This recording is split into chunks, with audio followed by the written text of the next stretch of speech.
Welcome back, guys.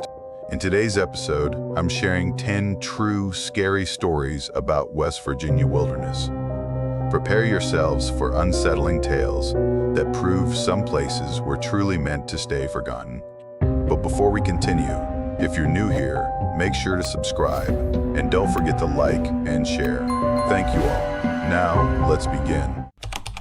I'd signed on for a seasonal job with the State Preservation Program.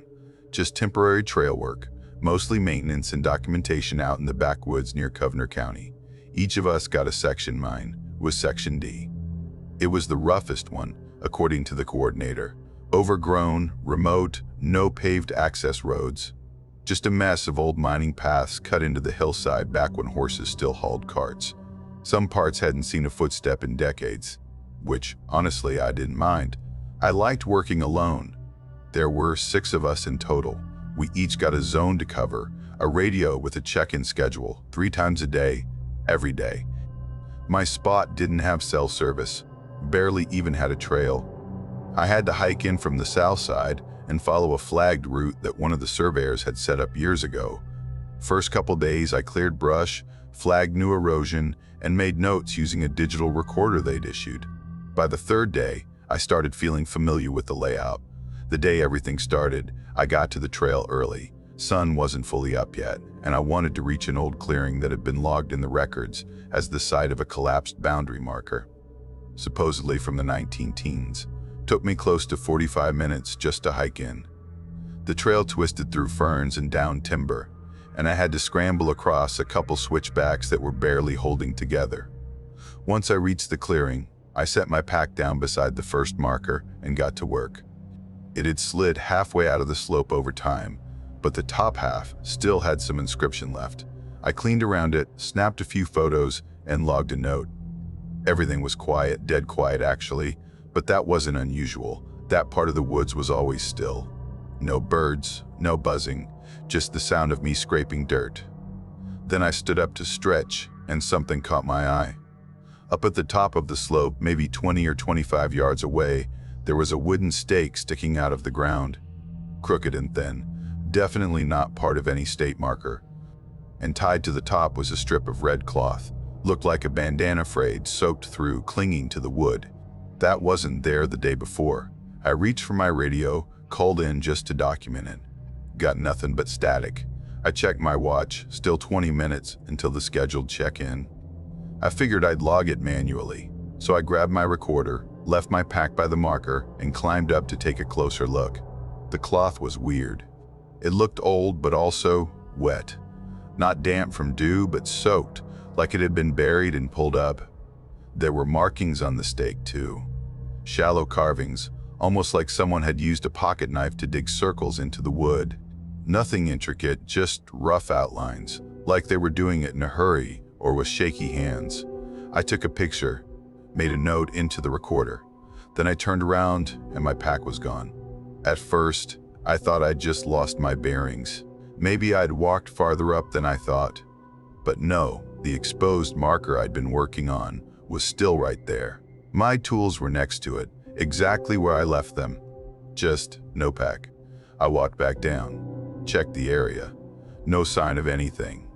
No broken twigs, no drag marks in the dirt. It's not like someone could have snuck up, grabbed it, and left without me hearing. I went back up toward the stake. The cloth was gone now. The impression from where it had been tied was still visible in the bark, but the cloth itself? Completely gone. I hadn't heard anything move. There was no wind. Nothing. I started checking the trail again, walking small loops, retracing my steps. The whole section wasn't that big, maybe 4 acres total. I should have seen it. The red canvas would have stood out even under brush. But there was nothing. It was just gone. Eventually, I hiked out early and went straight to the site shed. The coordinator didn't say much. Took my report, told me to take the next day off. He probably thought I lost it and didn't want to admit it. Honestly, that would have made more sense. The next morning, I woke up to a voicemail from Marla, one of the other contractors. She worked Section F, which was about 2 miles from mine. Her voice sounded, I don't know, shaky.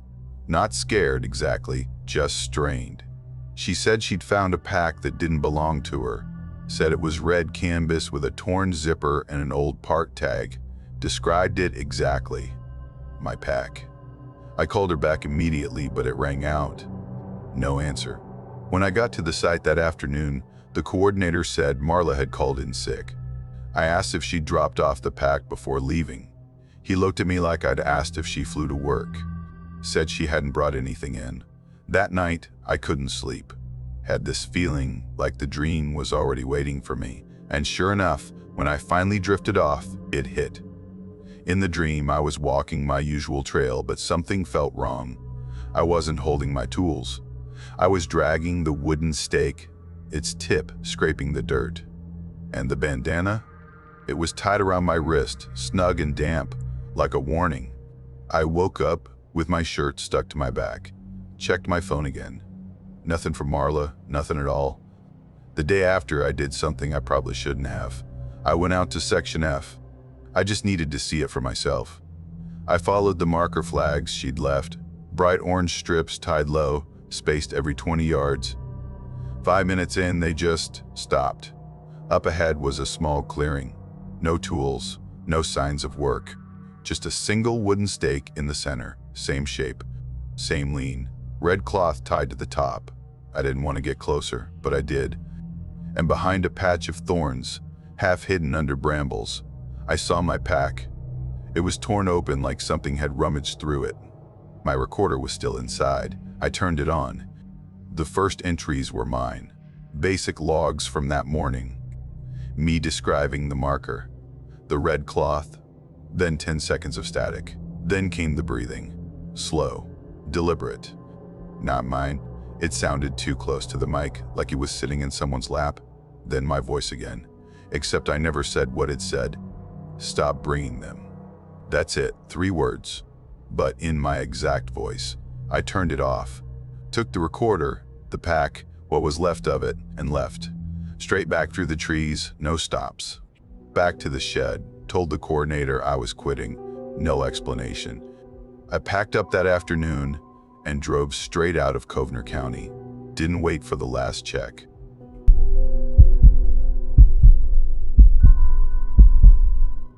The job at Brayburn Mining Museum sounded like a dream gig when I first got it. Night security. The guy who used to cover the shift had just retired, and they brought in a contractor to replace him. And that contractor hired me.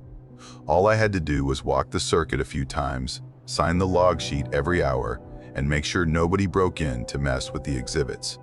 Which, to be honest, rarely happened. The place basically ran itself. The museum used to be an active coal processing center back in the 50s.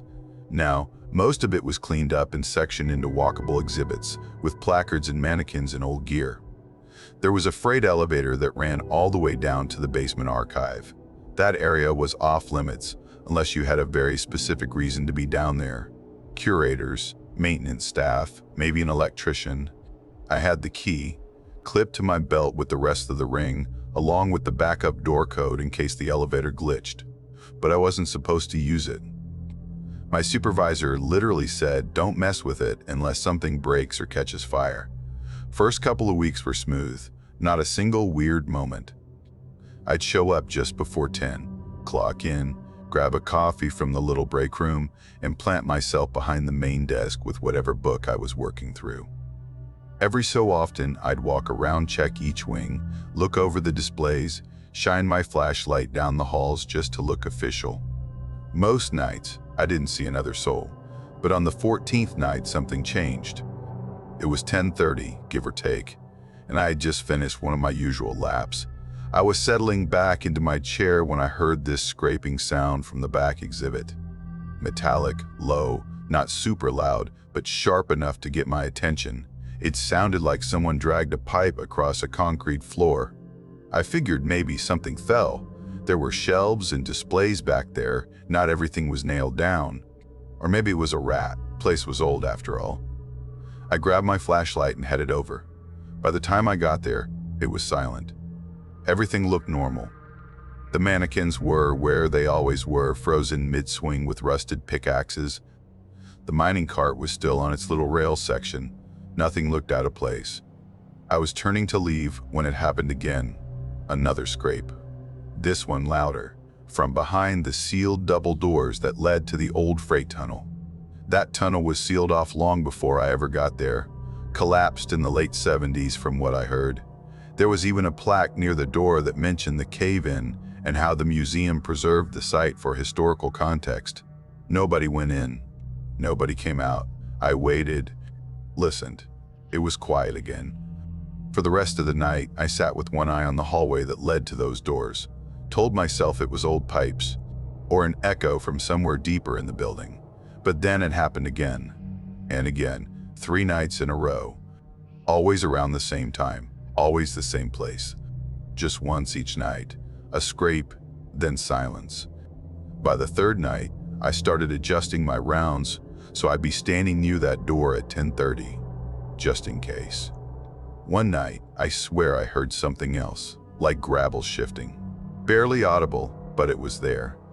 I leaned in, held my ear to the door. Nothing. No breeze, no warmth, no vibration. Just still, heavy air on the other side. I gave up on the rat theory then. Rats don't keep a schedule. On the 5th night, it changed. First came the scrape, then faint and soft. I heard someone breathe out, like they'd been holding it in for too long. Just one breath, not a gasp. Just a release. I backed away. I didn't turn my back on the doors until I was down the hall and around the corner. I didn't write anything in the log. No damage, no evidence, no incident. Just noise. After that, something shifted. Not in the building, in me. I started feeling watched. Not all the time, not everywhere. Just when I passed the elevator. I'd walk past it and get this weird buzz in my spine, like there was someone standing right behind me, just barely out of reach. Never moving, just present. The elevator made a humming noise when it was called. That's how I knew something was off. Night 7, 10:28. I was in the central hall, nowhere near the panel. I heard the hum, gears turning, then the thunk as it stopped on my floor. I walked over slowly. The doors were still shut. I swiped my key and opened them. Nobody inside. But there was a footprint in the dust. Just one, smaller than mine, facing the wall in the back corner. I locked the whole thing down after that. Disabled the panel, flipped the breaker on the elevator circuit. I didn't mention it to anyone, just wrote a vague note in the log. Maintenance requested. Elevator cycling. 2 nights later, I messed up. Left my keys at home. Realized it as soon as I parked. Almost drove back, but the side entrance had been left open for a delivery. I figured I could close up from the inside, skip the basement, and deal with it tomorrow. Everything seemed fine. Until I heard the elevator hum again. I didn't have the key. Couldn't open it, couldn't stop it. I just stood there as it rose to the ground floor and stopped. The doors didn't open right away, but I could see something inside. A shadow, a shape. Not standing straight, bent. I waited. My legs started to lock up. Then the door slid open, empty, or at least it looked that way. The walls were clean, floor bare, but the air felt wrong, like something heavy was hanging in it. The silence in that moment felt physical, like pressure on my chest. The doors closed on their own. The elevator went back down. The next night, I brought the keys and decided to take a look for myself. I had to see what was going on down there. I waited until after 10, then took the elevator to the basement. The moment I stepped out, I felt the air change. Thicker, damp, almost like the whole place had been underwater a few hours before and was still drying off. My flashlight cut through these big, lazy swirls of dust. Every step echoed longer than it should have.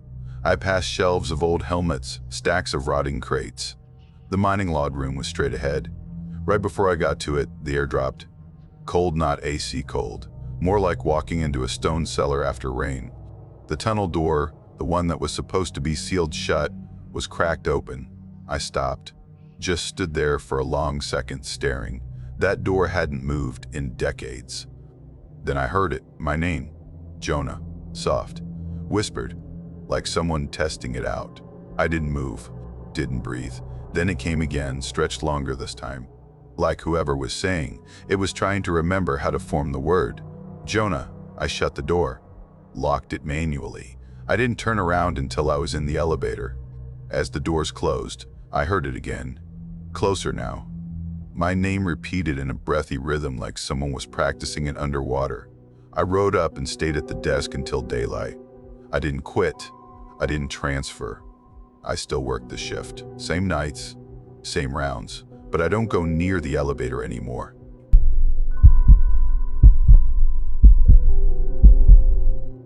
My cousin Micah had just bought this old triplex in a little place called Fulton Ridge, not far from Elkins, West Virginia. The building sat on a slope just off a back road, kind of half sunken into the hillside. 3 stacked units, all the same layout, kitchen and living room in the front, 2 small bedrooms in the back, and a bathroom tucked between them. The top unit hadn't been touched in years. Micah had already hired people to deal with the big stuff. New HVAC, updated plumbing, cleaned out the gutters. He needed help with the odds and ends. Painting, fixing broken cabinets, maybe reinstalling a doorbell if I was feeling generous. He said if I came up for a few days, he'd cover gas, and I could stay in the 3rd floor unit to save time. He even left me some basic groceries in the fridge, microwave burritos, a loaf of bread, and a 6-pack of something unremarkable. I figured why not. I'd been between projects, and honestly, the idea of getting away from my noisy apartment for a few quiet days of manual labor sounded almost like a vacation. That 3rd floor unit had electricity, but no Wi-Fi yet, and barely any cell signal unless you stood at one weird angle in the living room. But it was peaceful, just me, my tools, and the slow tick of an old thermostat. The first 2 days went fine. I fixed the sagging kitchen drawer, sanded the walls in the bathroom, and started the first coat of paint in the smaller bedroom. I'd usually work until about 10, eat something quick, and crash on the couch with a podcast I'd pre-downloaded. Nothing spooky, just me being productive. Then came night 3.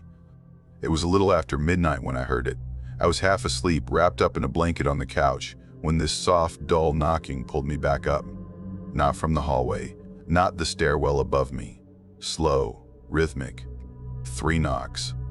A few seconds of silence. Then 3 more. At first, I told myself it was just the building settling. It was an old place, full of odd angles and weird drafts.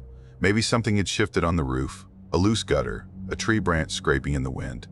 I waited it out. Nothing else happened. Still, it stuck in my head. The next morning, I mentioned it to Micah while we were unloading some supplies from his truck. He just laughed and said, "Dude, that place is always creaking. I swear it's got arthritis." Then he added, kind of offhand, that the attic door sometimes jammed. The last tenants had used the space for storage, but no one had been up there since. I asked if it was locked. He scratched his head and said, "It should be, but sometimes the latch doesn't catch all the way." That made me pause. Back inside, I took a better look at the ceiling and the hallway. Sure enough, there was a pull-down attic door just above the coat closet, the kind with a rope loop you can tug on. I didn't open it. Just moved a chair underneath, partly out of curiosity, partly to keep an eye on it. That evening, I was back in the bedroom painting around the window frame when the lights flickered. Not just a little dim like a surge, fully blinked on and off, 3 times. Exactly 3, then nothing. Just steady light like it hadn't happened. I stood there holding my brush mid-air, trying to decide whether I'd imagined it. Then came the footsteps, right above me. Not fast, not heavy, just slow, deliberate pacing. 1 step, pause. Another, directly overhead, and then the knock. Same pattern, 3 slow hits. Silence. Then 3 more. That was enough. I grabbed my flashlight, pulled the attic cord, and let the ladder unfold. It came down stiff, joints creaking like they hadn't moved in years. I climbed up just far enough to poke my head through the opening and sweep the beam of light around. Nothing. No boxes, no insulation, no furniture. Just bare wood and dust. But in the center of the floor, the dust was disturbed. Not footprints exactly, more like smudges, long, dragged heel marks, like someone had sat down and scooted backward, slowly, across the boards. That image lodged in my brain. I didn't sleep. I stayed on the couch, lights on, ears tuned to every creak and pop from the ceiling. In the morning, I told Micah I'd stick around to finish what I'd started, but I was only working during daylight. No more overnight shifts.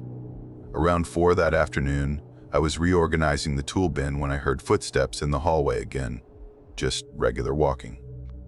I figured maybe Micah had come back, or one of the contractors had dropped in without knocking. I opened the door. No one. Hallway was empty. I checked the stairwell. Front door still locked from the inside. I started moving from room to room, calling out just in case someone was being weird. All the rooms looked untouched until I got to the bathroom. There, on the mirror, were these 2 long, smeared handprints. Oily, cloudy streaks running from about eye level all the way down to the counter. Like someone had pressed their palms flat against the glass and slowly dragged them downward. I stared at them for a while. My stomach did that slow, uneasy flip. I didn't wipe them off.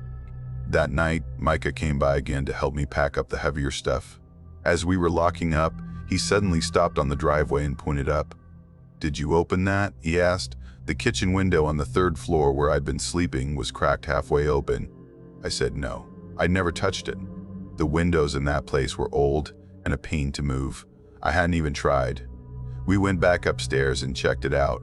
The latch was technically still engaged, but the wood around it was splintered and soft, like it had been forced open from the inside, not pried from the outside, pushed with pressure. We looked at each other, then at the attic door, one last check. We climbed up, both of us this time. Same empty space, same dusty floor. But there was something new right near the top of the ladder. A tightly rolled piece of newspaper, just sitting there like it had been placed deliberately. Micah unrolled it. The paper was yellowed, dated July of 1987. Inside, someone had circled an obituary in thick red ink. I didn't recognize the name. Neither did he. But underneath it, written in faint, crooked pencil, were 5 words. "You're not supposed to be here." We didn't say anything. We just climbed back down, closed the attic, and locked everything we could. I left early the next morning. I didn't even stop for coffee, just drove.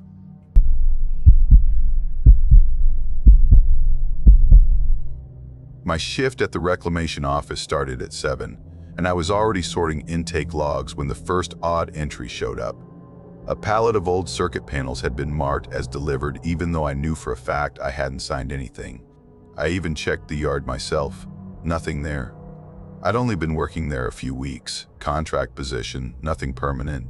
But it was decent money, steady hours, and quiet. I liked quiet. The office sat at the edge of Rivermont's old industrial strip, tucked between a recycling center and a defunct textile plant. So when that entry popped up in the log, it caught me off guard. I double-checked everything, dates, timestamps, even the electronic sign-off logs. Nothing matched. It looked like someone had delivered that pallet, scanned it into the system, and then vanished it. I logged the discrepancy and moved on. Weird, but not unexplainable. About an hour later, I was doing a walkthrough and noticed a single panel, same type as the ones on the missing pallet, leaning against the conveyor, just sitting there, like someone had placed it carefully to be noticed. I stood there for a while, thinking maybe one of the other workers moved it without updating the logs. Happens sometimes. I asked Carl and Elva, the only 2 others on that shift, but both just gave me blank looks. Carl muttered something about probably inventory screw-ups, then went back to taping up boxes like he couldn't be bothered. Elva didn't even respond. I marked it down, moved the panel to holding, and tried to let it go. But the next day, there were 2. Both were the exact same model, same condition, old green housings, dented corners, the kind we usually pulled from demolition sites. One was by the loading bay, the other propped against my desk. Now that got under my skin. The office stays locked overnight. I'm the one who opens. So unless someone had keys or had stayed late without signing out, it didn't make sense. I checked the logs. Nothing. Security footage, Of course, the camera near the entrance had gone out 3 days earlier, still waiting on maintenance. I moved the panels again, this time into the back storage room, and wedged a dolly against the door. It wasn't high security, but I just wanted to see if they stayed put. That evening, I met a guy named Farrell. Said he'd been brought in for evening inspections since we were short-staffed. He was probably mid-50s, thin, sun-worn skin, walked with a hitch in his step like he'd spent most of his life hauling things that weren't meant to be hauled by hand. He asked quiet questions. Always looked past you when he talked, like he was watching the corners of the room. First time I mentioned the panels, he didn't seem surprised. Just said, yeah, sometimes they show up in twos. It's when there's three you gotta worry. Then he laughed in this low, rasped-out way like he told a joke only he understood. I asked what he meant, but he changed the subject. Asked me if I ever worked near electrical dumps. Told me to let him know if the lights in the break room flickered for more than 3 seconds. That kind of thing. The next week, Farrell didn't show. No call, no warning. His badge was still in the system, but he stopped clocking in. The supervisor shrugged it off. Said contract workers were always flaking. I got moved to evening shifts to cover. First night alone, I did the walkthrough and, surprise, 3 panels now. All propped neatly against the inside of the back office door. I remember standing in the hallway for a solid minute, not moving, just listening. Not for footsteps or voices, but for that quiet, charged kind of stillness that makes your stomach feel heavy. I pushed them outside and stacked them near the dumpster. 15 minutes later, when I came back from logging disposal weights, they were gone. I didn't see anyone. The yard was empty. No wind, no animals, nothing. I left early that night. Told the supervisor the sorting bay was leaking coolant and someone needed to look at it. 2 mornings later, I woke up to a soft sound from the front room, like something metallic shifting against linoleum. I sat up too fast, pulled something in my neck. When I walked into the living room, one of the panels was there. Just one, standing upright beside my bookshelf. I hadn't brought it home. I hadn't even touched one since I left them outside. I stood across from it for a while, didn't move closer. Eventually, I got a heavy blanket, wrapped it up, carried it outside, and shoved it in the trunk of my car. I drove it all the way out past Granger Hill and dumped it in the old quarry lot behind some broken fencing. Didn't think twice. But the next night, it was back. Same spot in my living room, same dust on the bottom edge. I don't know how it got there. Nothing in my apartment was broken. The door was locked. I started staying at a friend's place for a while. Jenna, someone I knew from back when I worked municipal inventory. She had a pull-out sofa, didn't ask too many questions. When I finally came home, the panel was gone. But there were 3 small indentations in the floor where it had stood, deep enough to mark the vinyl. That's when I stopped sleeping properly. I tried burning one of them. Took it out behind the reclamation lot, doused it with ethanol, lit it. It burned, sure. Or at least the casing did. Melted plastic, stinking smoke. But the next morning when I pulled into the lot, a matching panel was waiting at my station. Brand new casing, no burn marks. Same serial number etched on the corner. I stopped touching them. Started documenting everything with photos. Dated logs. I even recorded audio one night when I left one in the hallway. The playback just had this faint static hum under everything, like the sound a CRT used to make when you weren't looking directly at it. But there were also clicks. Rhythmic. Almost like typing. I sent the recording to a friend who does audio engineering. He said it was probably electromagnetic interference. Then he asked if I'd been recording in a room with any live transmission equipment. I hadn't. Then Farrell came back. Out of nowhere. One night I pulled into the lot and his truck was there, parked sideways near the exit gate. He was sitting inside, engine off, windows down. When I walked over, he didn't look at me. He said, I saw it again, but it's not staying underground anymore. I didn't ask what he meant, but I noticed his hands were shaking. I asked if he needed help. He just looked at me and said, it wants patterns, that's how it spreads. Then he started his truck and drove off. The next day, the reclamation office had a fire, electrical fault, total loss. They never found Farrell. I quit. Didn't even give notice. Just packed up, turned off my phone, and drove until I ran out of highway. I'm in a small town now. Off the grid, more or less. No job tied to logistics or data systems.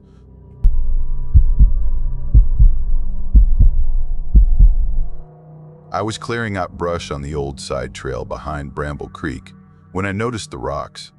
I've been doing seasonal work with the Cedar Hollow Trails Department for a couple years now. That ridge section hadn't been touched in years, maybe longer. Wasn't on the current trail maps. I only found it because a windstorm had knocked over a few trees, and I was rerouting hikers around the damage. I ended up bushwhacking up the side path just to see where it led. That's when I came across the stones. Later that day, when I mentioned the ridge trail to my supervisor Karen, she got this odd look, like I'd said something she didn't expect to hear. "You mean the East Fork?" she asked. "That thing's been closed off since before I started. Don't mess with it, too dangerous. Dead trees, old sinkholes, unstable everything." She said it casually, but her voice had this weird edge to it. Like she wasn't just talking about safety. More like she didn't want to hear another word about it. I let it drop. Didn't tell her about the markers, but I couldn't stop thinking about them. That whole week, it stuck in the back of my mind. Those stones weren't random. 15 of them, each one a little different in shape, but all about the same size, placed in such a precise way that you just knew someone meant for them to be found by someone. But who and why? So, like an idiot, I went back. After work one day, I hiked in from the south, where there aren't any warning signs or flagged-off barriers. I climbed the slope again, ducked under the same deadfall, and found them right where I left them. This time, I looked closer. Some of the nails looked newer. A few were driven so deep into the stone I couldn't imagine how someone did it without breaking the rock. Others were older, crusted with rust, spreading out in faint halos across the surface. But not one of them looked accidental. It was deliberate, every inch of it. No names, no dates, just nails and stone. I stood there a while, trying to figure it out. My best guess was maybe a forgotten pet cemetery, or one of those old mountain family plots that never got official records. But still, even those usually had a cross or initials. Something. This had nothing but nails. I should have told someone. Should have at least mentioned it to Ray. He's one of the old-timers, worked the area long before me. But I didn't. That was my mistake. The third time I went back, maybe 5 days later, there was a new stone. Same shape, same nail, same placement. It was set at the far end of the last row, perfectly aligned. I walked the line twice to be sure. There had been 15. Now there were 16. I stood there for maybe 10 minutes, just staring. I tried to talk myself into believing I'd counted wrong the first time, that maybe I missed it. Maybe I was tired, but I wasn't. I turned around and left, fast. About 20 yards back down the trail, I saw something that stopped me cold. A paper tag hanging from a low branch. It was tied on with bright orange twine trail marking twine, the kind we use for warning signs, hazards, maintenance boundaries. Except we hadn't flagged anything up here. Not for years. This whole section was off limits. I walked over slowly and read what was written in faint pencil. "Not for you." I stood there with the tag in my hand for a while. I wasn't sure what to do with it. I ended up just leaving it there, like maybe it wasn't a good idea to take it with me. I didn't mention any of this at work the next day, or the day after that. Friday afternoon, I took a longer lunch and drove out to Oklo for a burger. I parked in the shade, ate in the truck, just trying to forget about it all. But when I came back out, there was a tag under my windshield wiper. Same kind of paper. Same handwriting. Same orange twine. "Don't remove the nail." That one actually made me lightheaded for a second. I just stood by the truck, staring at it like an idiot. I hadn't touched a single nail. I'd barely gone near them. Someone was watching. Someone knew. That night, I waited until we were closing up shop and casually asked Ray about the old East Fork. He was packing up the chainsaws when I brought it up. Didn't even look at me at first. "You been up there?" he asked. I shrugged. Just wandered past. Thought I saw some old markers. That's when he looked at me. Really looked at me. You kick any? No. He nodded once, slowly, like he wasn't totally convinced but wasn't going to argue. You don't want to find the grave that's not buried, he said, because if you do, you won't come back the same. Might not come back at all. He said it like it was just a fact. No drama. No trying to scare me. You're not from here, right? He asked. I shook my head. Then stop acting like you are. That night I kept the blinds closed. Locked the doors. Double-checked the back windows. I live alone, in a rental cabin way out off a gravel road. Pretty isolated. Around 2 in the morning, I heard tapping at the kitchen window. Not constant, not aggressive. Just soft, uneven, like someone lightly knocking with a knuckle. I stood there on the other side of the kitchen wall, not moving, just listening. When I finally worked up the nerve, I grabbed my flashlight and went outside. No one was there. No prints, no signs, nothing. But in the morning, there was another paper tag nailed to the edge of the porch. You stepped too close. I didn't go to work Monday, just said I was sick. Didn't give a return date. That afternoon, Ray showed up. No call, no knock, just standing on the porch when I opened the door. You need to take a drive, he said. Now, he wouldn't explain, just kept repeating it. It's worse if you ignore it. So I packed a bag, got in the truck, and drove west. Didn't tell anyone where I was going. Ended up 2 counties over at this cheap motel off Route 60.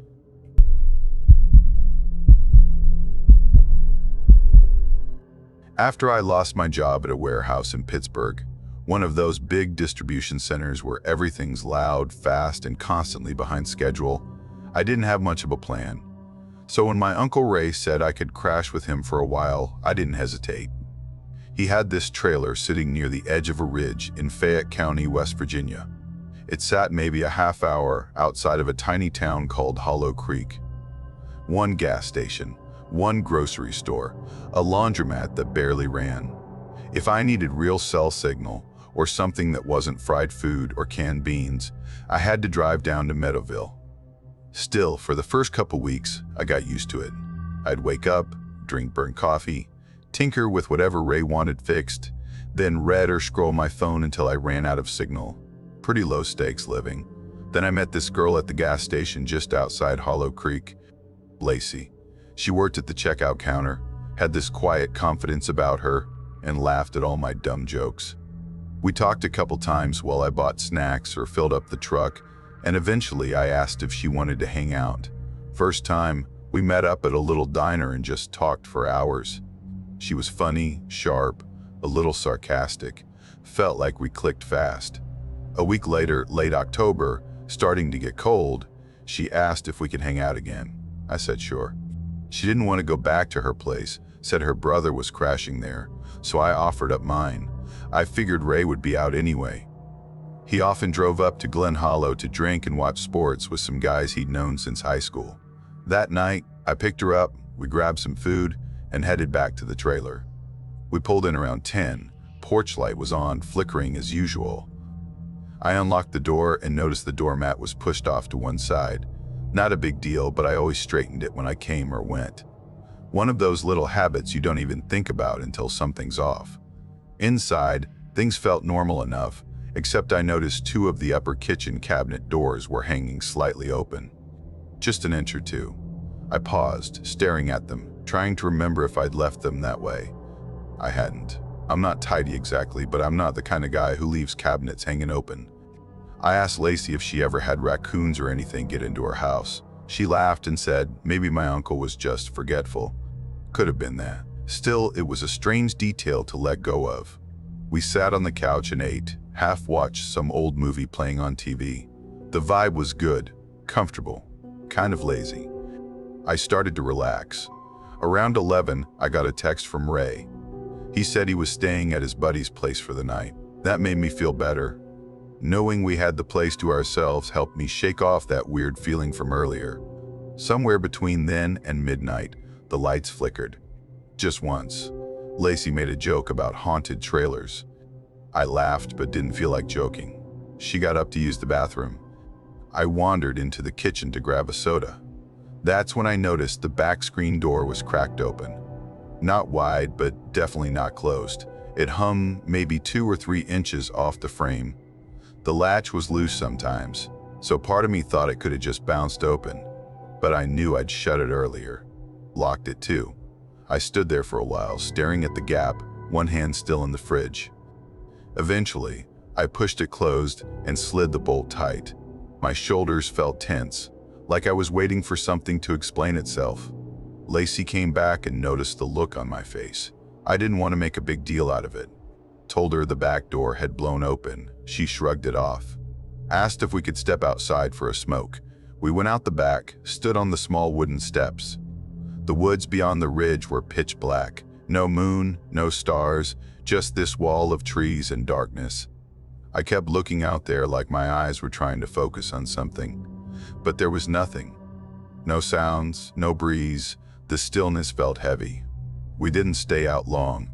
When we went back inside, I triple-checked the door latch, bolt, and I even shoved a small folding chair under the handle.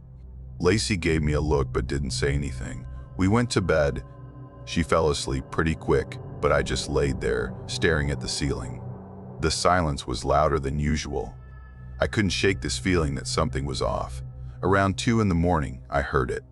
Not a creak, not the usual trailer settling. Footsteps. Slow, deliberate, on the hallway linoleum. I froze. The door to my room was shut, but the gap underneath it let in just enough light from the hallway to see movement. A shadow passed by, slow and smooth. Someone walking by the door. For half a second, I thought maybe Ray had come back after all. But I hadn't heard his truck. No doors, no gravel crunching, nothing. And whoever this was, they weren't moving like someone who lived there. I leaned over and tapped Lacey's shoulder.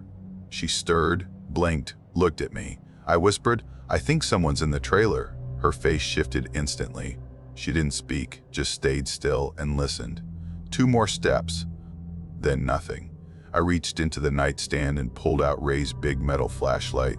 It was heavy, with chipped paint along the handle. Not much of a weapon, but better than nothing. Then the doorknob turned, soft, slow, a little click. A little click. Just testing it. Lacey shut up and mouthed, "What the hell?" I moved closer to the door and called out, "Ray?" Loud enough to carry, but not a yell. No answer. The doorknob stopped moving. Dead quiet. I pressed my ear to the door. Nothing. No shuffling, no breathing, just silence. I cracked it open an inch and aimed the flashlight into the hallway. Empty. I opened the door wider and stepped out, checked the front door still locked from the inside. Living room, clear. Kitchen, same. Bathroom, nothing. Then I remembered the crawl space. There was a square hatch in the hallway floor, just past the bathroom, covered by a faded old rug. I walked over and peeled it back. The wooden cover was shifted a few inches. Not wide open, but not sealed like it had been before. I'd vacuumed that rug earlier in the week. I would have noticed. I didn't open it. I turned to Lacey and told her to grab her shoes, coat, anything she needed. We were leaving.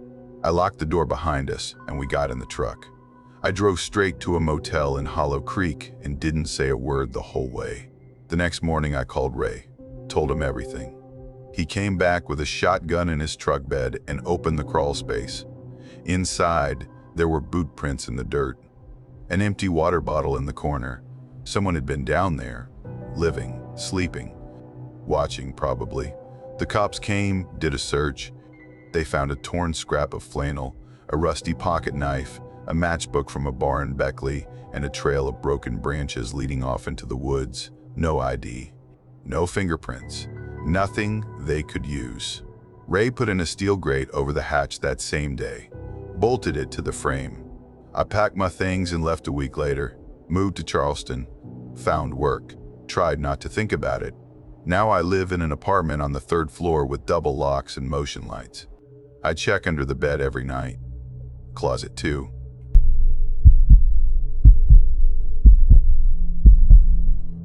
Thanksgiving that year was at my cousin Drew's place, tucked out in the woods near a little town called Ashford, about 20 minutes past Bluefield in southern West Virginia. Drew met me out front when I pulled up. Same wiry frame, Same buzz cut from college, but now with a pair of neon orange Crocs and a new fiancée named Haley, who waved from the porch like we'd met before. I got out of the car and was immediately pulled into the chaos. Food smells pouring out of the front door, football yelling from the TV inside, someone's toddler making siren noises for no reason. The house was huge, way too big for just Drew and Haley. 5 bedrooms, wraparound porch, even a fire pit out back. He said the place used to be an old hunting lodge that got gutted and renovated. Now it was just his house. No big deal. Inside, it was shoulder to shoulder.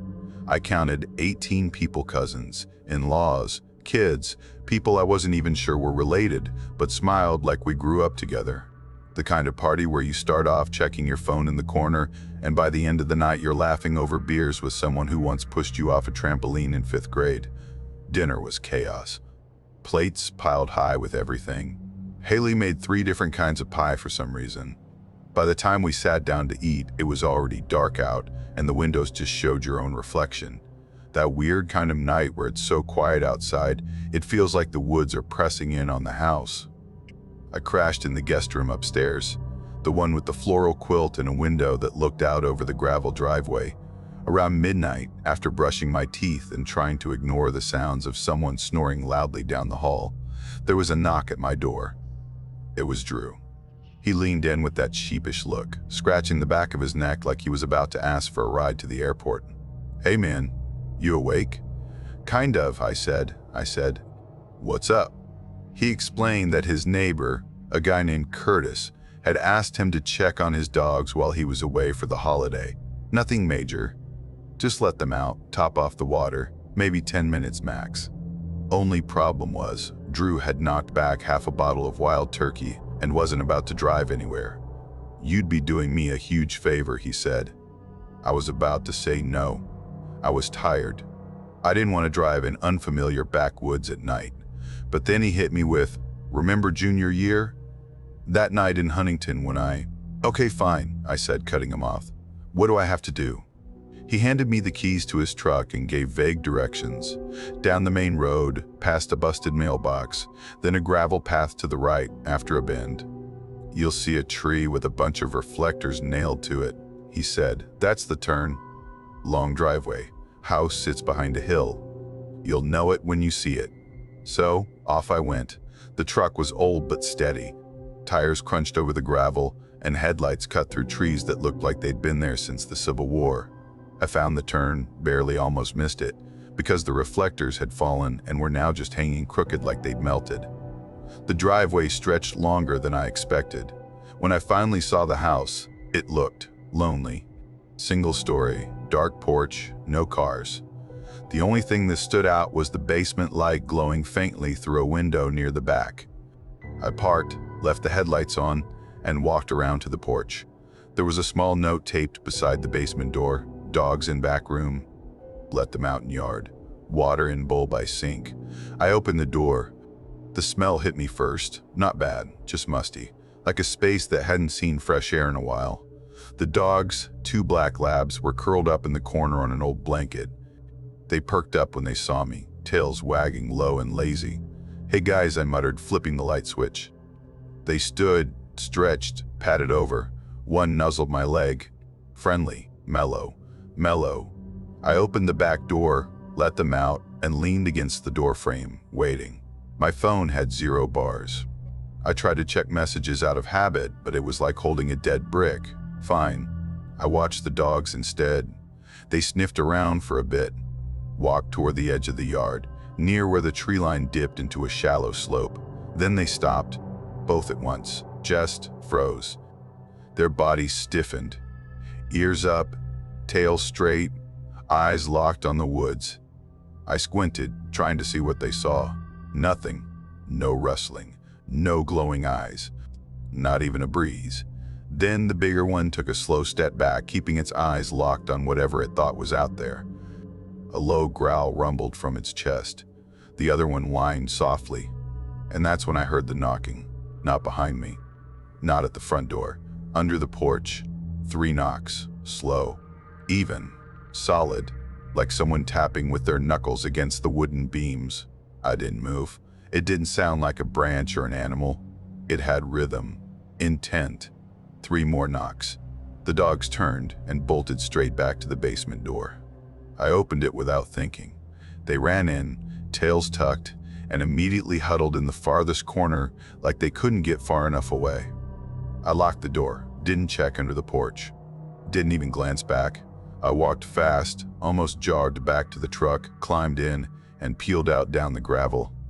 When I got back, Drew was still up, sitting on the porch with a beer. "You good?" he asked.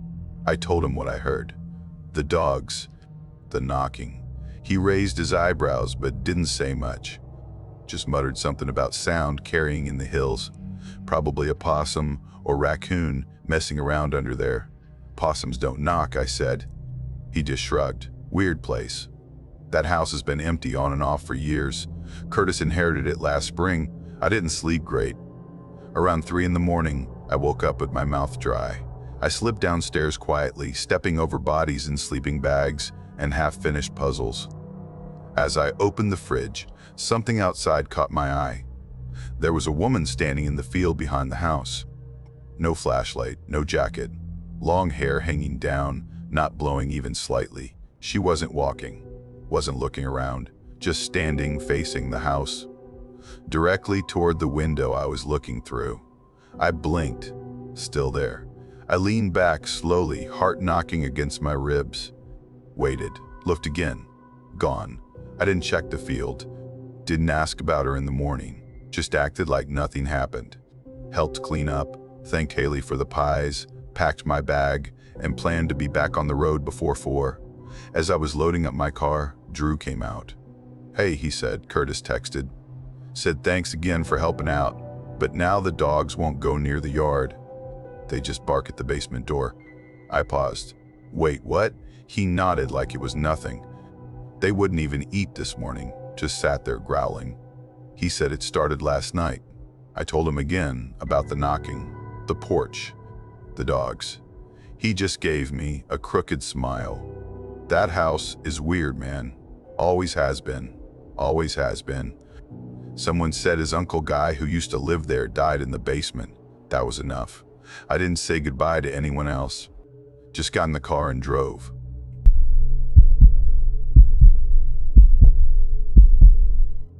We were living in this quiet stretch of southern West Virginia, the kind of place where the highway eventually fades into nothing and the woods start to reclaim everything. Our house sat just a couple miles out from what used to be a mining zone, one of the older ones, long shut down. Most of the shafts were boarded up and slowly collapsing, and the forest had been creeping back in for years. You'd see rusted metal half sunk into the dirt, old fencing tangled in vines, warning signs that had faded to white. Nobody really paid attention to it anymore. That land still technically belonged to a private company though, some offshoot of an energy group that didn't do anything with it anymore except keep liability at bay. My Uncle Rick worked for them, not in any kind of official badge and uniform way, just low-key contract security. His job was to make sure people weren't messing around on the property, mostly keeping drunk teenagers out and keeping scavengers from getting crushed in old structures.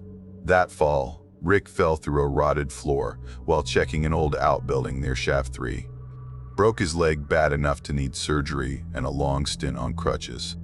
A few days after it happened, he asked me if I'd cover a few of his night patrols until he could get around again. Said it would just be temporary and off the books, cash pay. No paperwork. He'd vouch for me. At the time, I didn't think twice. I was between things. Some odd jobs, no college plans yet, and not much else going on. It sounded easy enough. Walk a loop. Shine a flashlight. Make sure no one's around. Maybe bring a snack. He gave me the key to the access gate, a rough map of the area, and a short checklist on a clipboard I was supposed to fill out during each shift. The loop itself was about a half-mile around.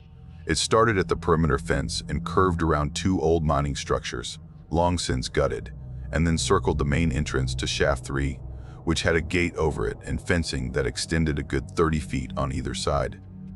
All I had to do was walk the loop once, check the locks, and log anything unusual. The first couple nights were uneventful. Quiet actually, almost too quiet. Out there, past midnight, it was the kind of still where your own breathing felt loud. You could hear animals moving in the brush, raccoons mostly, maybe the occasional deer. And sometimes you'd hear snapping twigs from way off in the woods. But nothing ever felt close. I always stayed outside the buildings. Rick told me not to bother unless something really looked off. The structures were dangerous anyway. No floors, sharp metal, masts. I didn't argue, just gave them a wide berth and kept moving. But on the third night, something caught my eye near the shaft gate. One section of the fence looked newer. The chain links were cleaner, like they hadn't been sitting out in the weather as long. The posts were brighter too. At first I figured maybe the company had sent someone out to patch it recently, maybe after Rick's accident, but there wasn't any note about it on the checklist or in the logbook. I knelt down for a closer look. No rust. Nowhere. And then I noticed the lock on the gate was different. The one I'd seen the past 2 nights was old and dull, all scratched up. This one? Brand new, shiny. You could still see the barcode sticker on the bottom. It hadn't been there before. And no one had told us to expect any replacements. I jotted it down on the clipboard and finished my loop. Nothing else seemed out of place. The next night, I showed up like usual around 1:15 midnight. Walked the path. When I got close to the shaft gate, I stopped. The new lock was gone. The gate wasn't wide open. It was just cracked, maybe 4 or 5 inches. But enough that someone could slip through if they wanted to. I stood there for a while, just listening. I didn't hear anything. No wind, no movement. But that tiny opening just sat there, waiting. I got the weirdest sensation that if I stood still long enough, something would step out from the darkness behind it. I didn't go near it. I didn't touch the gate. I backed up, walked the entire loop again, and logged the anomaly. Later that morning, I told Rick. He just stared for a second, like he wasn't surprised. Then he sighed and said, "Just don't go near it. Let them handle it." I wanted to ask who them was, but I didn't. 2 nights after that, the gate was shut again. But the lock still wasn't there. Someone had twisted a piece of wire around the latch instead, like a temporary fix. That night, I noticed something else. There were no signs of activity. No footprints, no drag marks, no tire tracks on the access road. The dirt there usually held marks pretty well, but nothing. Then came night 6. It was just past 2 a.m. I remember because I just checked my phone after passing the northern corner of the loop. I was coming up toward the shaft again when I heard a sound. Something inside the tunnel. It wasn't an animal. I know what deer sound like. I know what raccoons and foxes sound like. This was slower, heavier. It was a dragging sound, like something thick and heavy being pulled across stone. I froze. I didn't shine the flashlight straight at the tunnel, just kept it aimed a few feet ahead of my boots. My heart was thudding in this weird, off-rhythm way, like it was trying to warn me. The dragging stopped. Then, a few seconds later, started again, but this time it sounded farther away, like whatever it was had moved deeper into the tunnel. I turned and walked away. I didn't log anything. I didn't speak. I got in the truck and drove home. 7th night, the air felt off before I even got out of the truck. Still and heavy, like the whole area was holding its breath. I got halfway through the loop before I noticed the smell. It hit me like wet meat left in the sun. Thick and clinging. Not sharp like roadkill, but deeper like. Something had been rotting underground and finally cracked the surface. I kept walking, slower now, trying to figure out where it was coming from. The closer I got to the shaft gate, the stronger it got. The wire was gone. The gate was slightly open again. I should have walked away. I told myself that. I remember thinking, just finish the loop. Just turn your back and leave. But I didn't. I stood there at the fence, not moving, staring into the dark space behind the gate like it was staring back. That's when I saw it. Something was lying on the ground just inside the gate. It looked like a bundle at first, like a tarp or maybe a big sack of tools. But it had a shape to it, a long curve pale against the stone, almost like a spine. There was no blood, but something about it looked wrong. It looked opened, like it had been torn along the side. Then it twitched. Not fast, just a tiny reflexive jerk. That was enough. I turned and walked, not walked, but fast. Kept my flashlight on the path, didn't look back. I didn't even drive home. I went straight to Rick's house, pounded on the door until he answered. I told him everything, start to finish. He listened, didn't interrupt. When I was done, he just nodded and said, "Don't go back." He left the job a few weeks later. About a week after all that, the company posted signs, private security enforced, no trespassing, that sort of thing. The patrol stopped, they didn't hire replacements.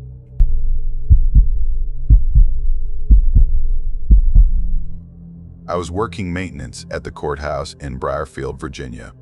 The records lived in the basement. Old court documents, marriage licenses from couples probably long buried, land deeds from back when half the town was still forest, floor-to-ceiling boxes down there. The woman who used to handle all that had passed the year before I started. No one replaced her, so the basement just stayed the way she left it. I was told not to touch it unless someone needed something specific. One Thursday evening, I was tightening a valve in the break room sink, one of those little leak jobs where you know the washer's gone, but you're still hoping it'll hold together for another month, when Melinda came downstairs with a paper in her hand. Melinda was a clerk, always polite but sharp. She didn't like wasting time. "Can you grab a probate file for me?" she asked, handing me the slip. It had the box number, shelf code, and year written on it. I nodded. Easy enough. Gave me a reason to stretch my legs. The lights in the basement had been a problem since I started. I replaced the bulbs, checked the fixtures, even swapped a few wires, but they always flickered like a bad horror movie, so I kept a flashlight clipped to my belt. Not out of fear, just habit. You learn to come prepared. When I pushed the basement door open, I felt that flat kind of air again. Not cold, not musty, just stale, like whatever circulated down there had stopped trying a long time ago. I'd been in there the week before for a leak under the old water heater, so it wasn't like it was sealed off or anything. But it didn't feel used, it felt forgotten. The filing system was simple enough. Floor tiles had numbers, shelves were labeled with letters, rows were divided by year. Follow the grid, and you'd end up in the right corner eventually. I'd used it maybe twice before. Shelf 14B, third row from the bottom. When I got to it, the box I needed was already sticking out a bit, like someone had set it down in a hurry. Same kind of box as the others. Dull cardboard, black marker label, old masking tape yellowed on the corners. But something about it didn't sit right. The label was too crisp. Ink didn't bleed like the others. No smudging, no age. Still, it matched the code. So I pulled it down, rested it on a lower shelf, and opened the lid. Right on top was a file with my full name.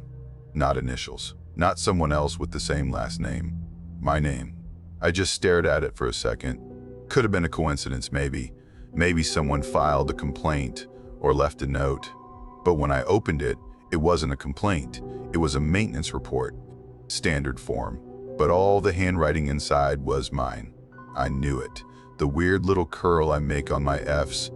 The way I underline dates when I'm annoyed. It was like I'd filled it out myself, only I hadn't. The report listed a light fixture repair in the second floor hallway. Scheduled for the following Tuesday. I hadn't been assigned anything like that yet.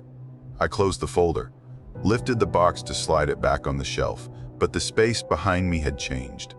The spot where I'd set it down was empty, and now there were 3 more boxes at my feet, all stacked, all labeled in my handwriting. Each one had a date. None of them matched. One said July 22nd, 2 years ago. One said next month. The third didn't have a year at all, just a range, ongoing. I opened one, then another. Every file was a job I hadn't done yet. Some I didn't even understand. East stairwell inspection, wall cavity exposure. We didn't have an east stairwell. One form mentioned a mechanical sub-basement access denied. I'd never seen that space on any blueprint. Another said, storage room 3B, sound observed, lock jammed. There is no storage room 3B. Not in that building. I stepped back. I hadn't even realized how far I'd walked in. The shelves looked taller now, Or maybe I just felt smaller.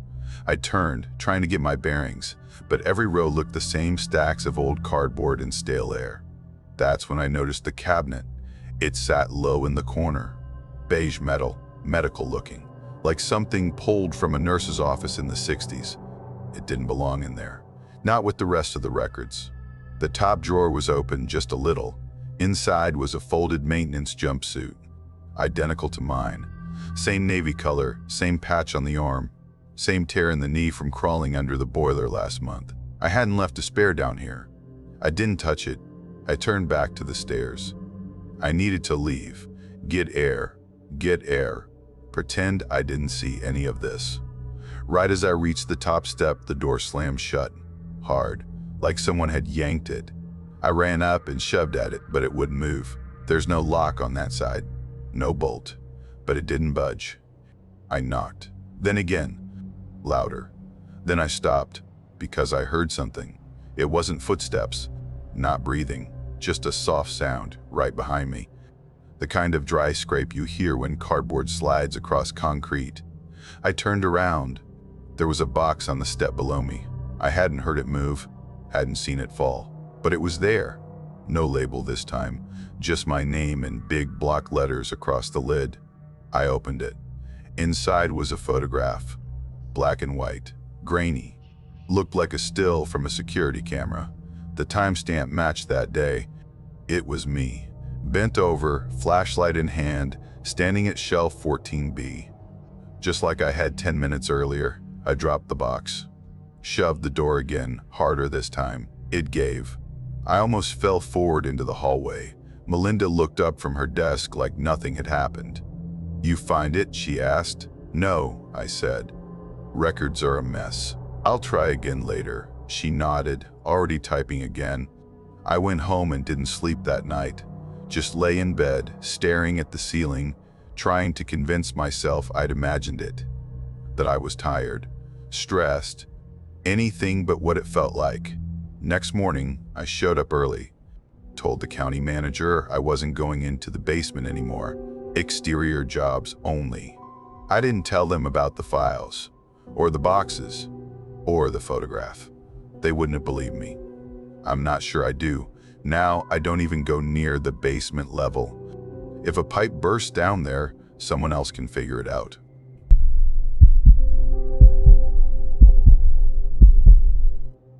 Dana called me in late August, just as I was wrapping up a rough week at work. She was moving into a rental house near Layton, West Virginia, and asked if I could come help her settle in. She'd landed a librarian job at a small college out there and found a cheap place not too far from campus. I figured why not? I had some PTO saved up and hadn't seen her in months. The house was remote. One story, older, and surrounded on all sides by woods that seemed to crowd closer the further you drove in. The road it sat on didn't even show up by name on Google Maps, just a thin gray line. Her nearest neighbors were an older couple who lived 2 lots over and barely came outside, and a broken-down house across the road that looked like a half-collapsed barn. The back corner of its roof was caved in, and there were no curtains on the windows, just bare glass reflecting trees and sky. I drove down from Pittsburgh on a Monday, made good time. Dana didn't have a lot of furniture, just boxes and a few bigger pieces she bought secondhand. We had it all inside by dinner. That evening, we sat out in the yard with drinks, still sweaty from hauling stuff, letting the cicadas hum in the background. There was a quiet stillness out there that was peaceful in theory, but the kind of quiet that also makes you keep glancing over your shoulder. We kept looking at that old house across the road. It wasn't boarded up, just neglected. Like someone meant to fix it once but gave up halfway through. The windows looked fogged up from the inside. There wasn't even a real driveway, just a patch of gravel sinking into weeds.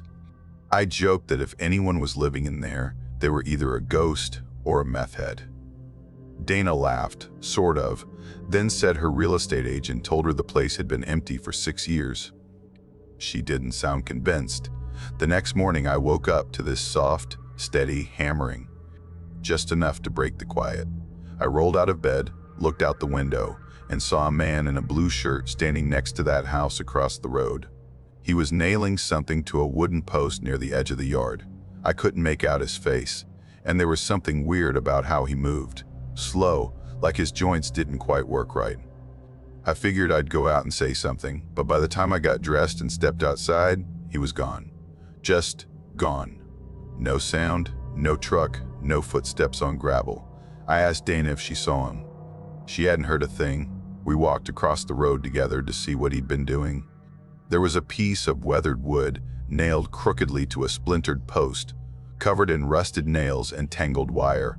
Not like a sign or anything. More like something meant to hurt someone or warn them. We just stood there staring at it for a while. Then we went back to the house and didn't bring it up again. That night, I had trouble sleeping. I don't know why. It wasn't hot and it wasn't noisy. But every time I closed my eyes, I felt like something was slightly off, like I'd left a door cracked open. Around 1 in the morning, I heard tapping. Not banging, not knocking, just this soft, deliberate tapping. It was coming from the front room. I got up, trying not to wake Dana, and walked slowly down the hallway. The tapping didn't change rhythm.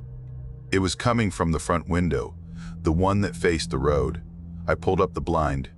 The old house had a light on. Second floor, left window. There had never been a light on in there. No electricity, no movement, nothing.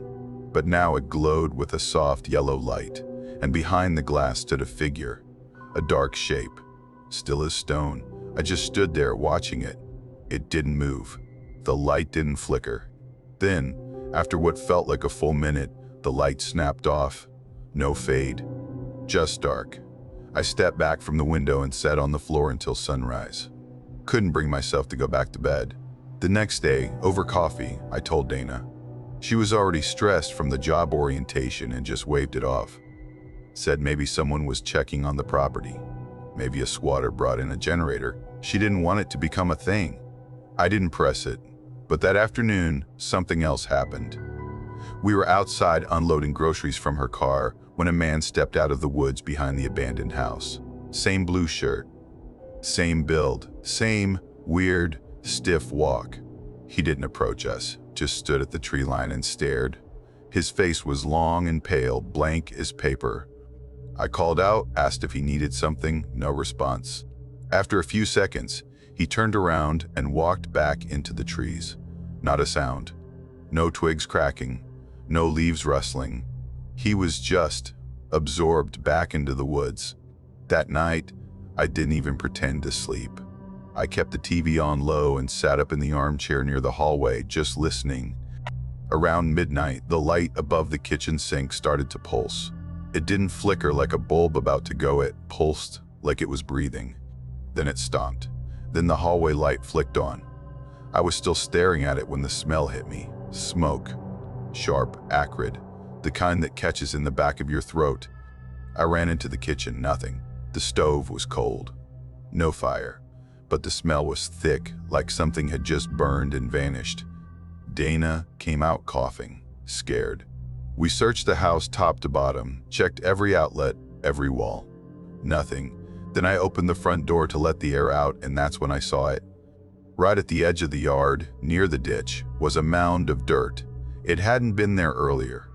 I walked toward it with a flashlight. The soil was loose, damp, uneven, like someone had just dug it and covered it up again. Dana stood on the porch behind me, whispering, "We need to leave." We didn't argue about it. We packed what we could in 5 minutes and left everything else behind. We got a room at a cheap motel near campus.